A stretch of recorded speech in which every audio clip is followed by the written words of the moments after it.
Nagbasa ako ng napakaraming messages na hindi ko nababasa before tungkol sa mga followers ko na pumupuri, nagpapasalamat, nagtatanong. At ito yung una kong naisip na piliing tanong. Direk Ronaldo, bakit kaya sa Pilipinas, sa pelikulang Pilipino, bakit kaya may mga nagbebenta ng award at meron ding namimili ng award? Nako, ang ganda ng tanong, di ba? Nakakatuwa naman. Ang sarap sagutin. Alam mo, hindi naman to first time. First time sa video, pero nasulat ko na to so many times na natural na yan kasi kultura na nga ng pelikulang Pilipino. Talagang since time immemorial Hindi ka pa siguro pinapanganak. May mga award-giving body na nagbebenta talaga ng award at may mga bumibili rin. Una ang difference, yung iba lantaran na talaga, yung iba naman pasimple. Wala, hindi na maiiwasan nangyayari na yan talaga. Kumbaga, open secret, tanga-tangahan na lang kung sasabihin natin hindi totoo yan. Nangyayari at nangyayari talaga. Hindi ba naging controversial nga lately yung mga bumibili ng mesa para lang maging presenter? Imagine, para lang maging presenter, nagbabayad na rin ng mesa. Tapos hindi tatawagin on stage. Hindi ba? Yun lang panloloko na yon, hindi lang sa artista kundi sa madla. How much more pa kung yung award mismo? Di ba? In the same award giving body, meron naman yung producer, gusto niyang manalo yung kanyang aktor, bumili siya talaga dahil binentahan siya. Pero ang kategorya ng actor supposed to be lead actor siya ng pelikula So dapat best actor siya, di ba? Pero inilagay siya sa best supporting actor para lang manalo siya ng award. Hindi ba? Napakalaking kagaguhan at katarantaduhan. Paano nila nakukonsensya yung ganon na magka-award lang, ililipat pa ng kategorya, iibahin ng kategorya para lang magka-award? Naku, nakakahiya yung ganyan, no yan. Paano mo naman bilang aktor ka din, pwede mo sigurong sabihan yung producer mo na wag nang bili ng award for you. Pero pumayag ka, bakit? Kasi alam mong kailangan mo rin dahil never ka nagka-award. Sabik ka rin magka-award. So yun yung mga dahilan kung ba't may nagbebenta at may bumibili. Kasi may nagbebenta nga at bumibili, nagkakasundo sila. Diba? Pero one thing na totoo din, hindi naman lahat ganyan ang award-giving bodies. May mga award-giving body rin naman na credible, na alam mong credible yung kanilang award-giving body, hindi sila nagbebenta dahil alam nila yung mga ginagawa nila. For example, Gawad Manunuri o Gawad Urian, manunuri ng pelikulang Pilipino. Sila talaga yung pinaka-credible na award-giving body sa Pilipinas. Obviously, mga manunuri sila ng pelikulang Pilipino at hindi talaga sila nabibili at talagang pag pinanood mo ang award-giving ceremony nila, simple pero deserving lahat ng winners. Yun ang malaking difference nun.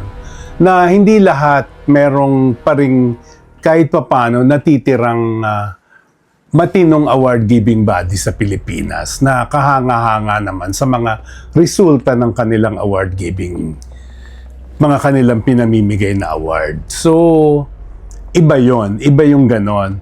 Pero meron din naman na namimigay ng award dahil parte ng trabaho nila na malapit sila sa mga artista, nagiging less credible sila kasi magbibigay ka ng award, kaibigan mo, kaututang dila mo yung mga artista na nagbibigay sa iyo ng datong pag may press con and etc.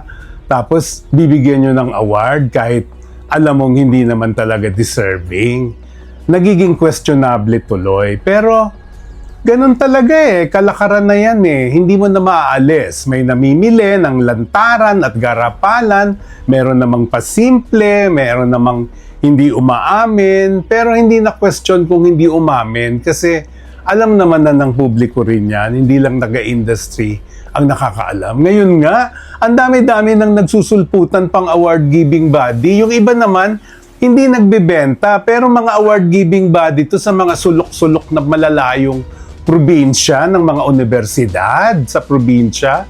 Namimigay ng award para lang mga fan mentality naman sila na binibigyan ng award yung mga sikat na artistang napapanood nila sa TV na gusto lang nila talaga makita. Obviously, makita ng personal yung artista.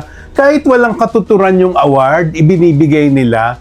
At ito namang mga artistang ito, hindi ko rin naman maunawaan kung bakit sa laki na ng mga pangalan nila, mga achievements nila, talagang nagkakandara pa, dadayo pa ron sa mga probinsyang malalayo para lang tumanggap ng less credible na award na hindi naman makakatulong sa buhay at sa karir nila.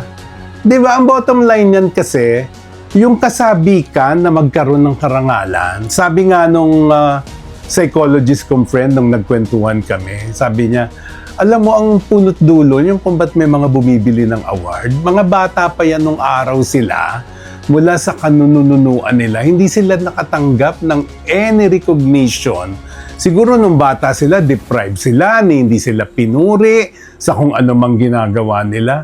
So ito lang yung time nila na carry na nila, magka-award man sila, kaya bilhin nila ito, para lang magka-award, para lang mapatunayan nila sa sarili nila na kahit paano may award sila at para sa kanila isang achievement yun na may narating sila na may hawak silang trophy kahit hindi naman credible yung hawak-hawak nilang trophy mula sa isang hindi credible na award-giving body to begin with nga. Either binayaran or bigay lang ng mga fans. 'Di ba? Kaya hindi na mababago ang sistema nang may binili at may bumibili, may nagtinda at may bumibili ng award na parang kamatis lang sa palengke o isdang bilasa sa palengke. Importante pa rin at the end of the day kung sino ang credible na award-giving body at kung sino ang deserving tumanggap. Yun lang ang dapat pinag-uusapan natin.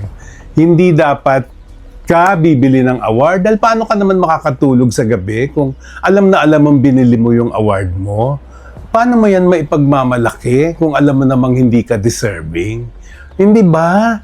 Dapat talaga ang karangalan, yung maipagmamalaki, yung magtataas ng dignidad mo bilang tao, mag-aangat ng karakter mo, ng pagkatao mo bilang tunay na mahusay na artista o mahusay na direktor, mahusay na manunulat at mahusay na manggagawa ng pelikula. Hindi dahil sa binili mo o binayaran mo yung award.